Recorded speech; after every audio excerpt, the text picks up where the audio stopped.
I used to think that the only way to write, the only way to have a writing career was to push. Write every day, sit at my desk at the same time every day, write 1,000 words, get through a draft, keep going, push, hustle.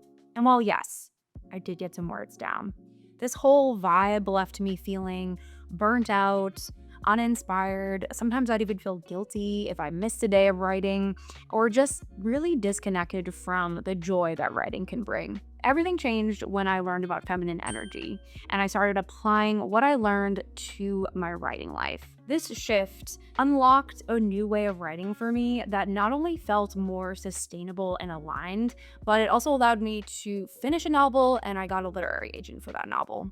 So in this video, I'm going to share how bringing feminine energy to a masculine writing culture changed everything. Not only just for my creativity, but who I am as a writer. So if you're someone who loves to write, but you're feeling stuck, guilty, or disconnected to the process, or it feels like you're doing everything right, but you're still not getting the results you hoped, this shift might be what you're missing. Hi friend, welcome back.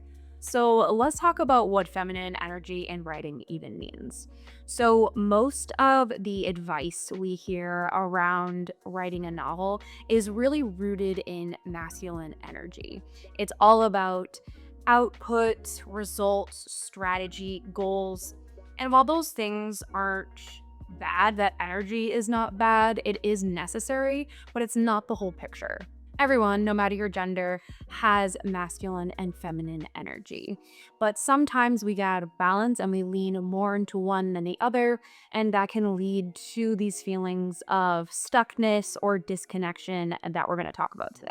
For me, what I didn't realize for so long was that I was operating on such a masculine energy level when it came to my writing. I just thought that discipline was the only answer. That real writers write every day, and if I just followed a routine hard enough and committed enough, that things would work out the way that I wanted. And again, discipline isn't innately bad, but it wasn't leaving me feeling grounded and connected in my creativity. Feeling like I was driving myself to create wasn't what I wanted my writing life to be. So here's the big realization.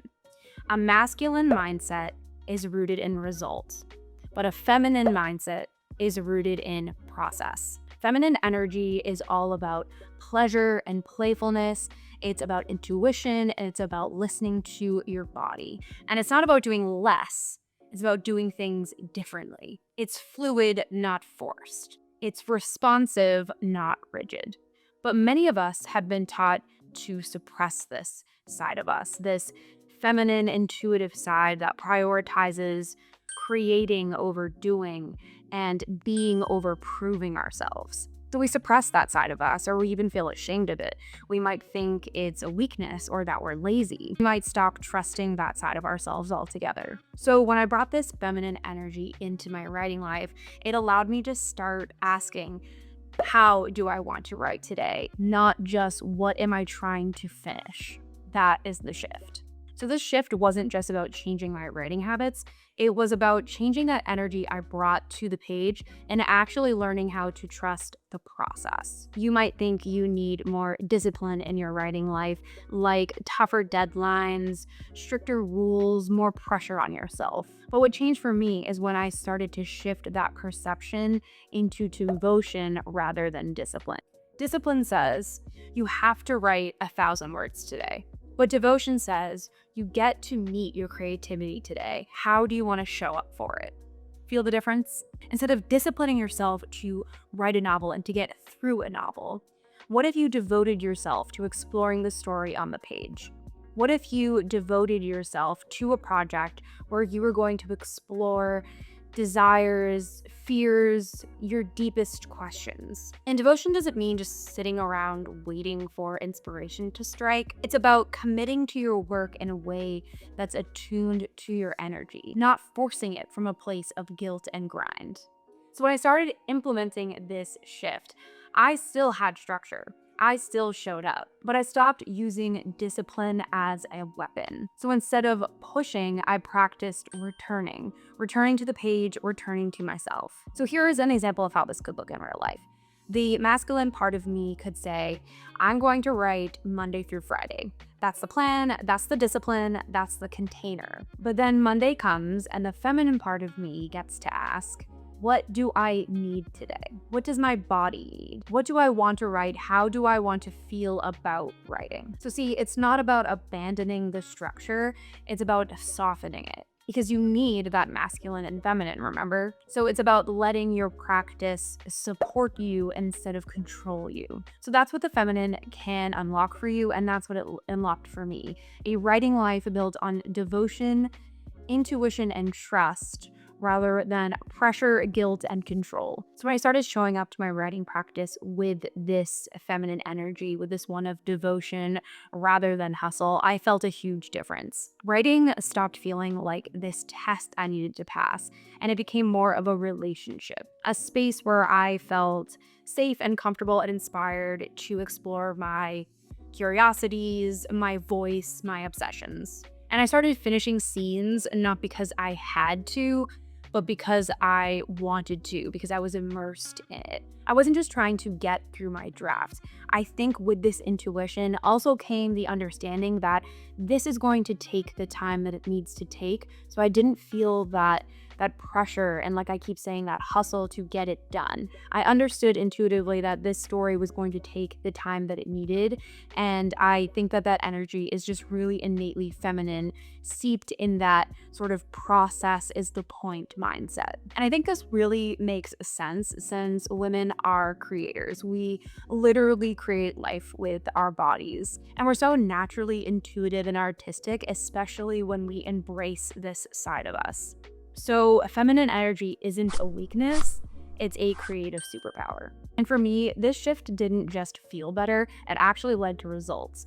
I attribute the fact that I could finish my novel, even though it took me 4 years, to this shift and to this mindset adjustment. I finished the novel, I queried it, I got a literary agent, and I'm preparing to write my second novel now, which I now feel like I have more confidence going into it because I'm going to bring that energy right from the beginning. But even if none of that happened, I still think that this was a life-changing shift for me. For one thing, I no longer feel like I'm failing if I need to take rests or breaks. I understand intuitively that that's part of the process. I don't feel the same pressure that I had before to get published, to have the perfect author brand, to post on Substack all the time. I think true feminine power is about knowing that you don't have to be everywhere and be doing everything. It's about knowing that you don't have to prove yourself. Your writing life, your creative career, you as a writer, all of that can move at a slower, more intuitive pace and still be meaningful. Unlocking that feminine energy allows you to be more connected with the body, with your senses, with the self, all things that you need to become a great writer. So if writing feels like a grind, another thing on your to-do list, I'm here to tell you it doesn't have to feel that way. You can write from a place of softness. You can build a creative life that honors your intuition. You can finish your big, beautiful projects without feeling like you're betraying yourself or burning out. Your writing life gets to feel like yours.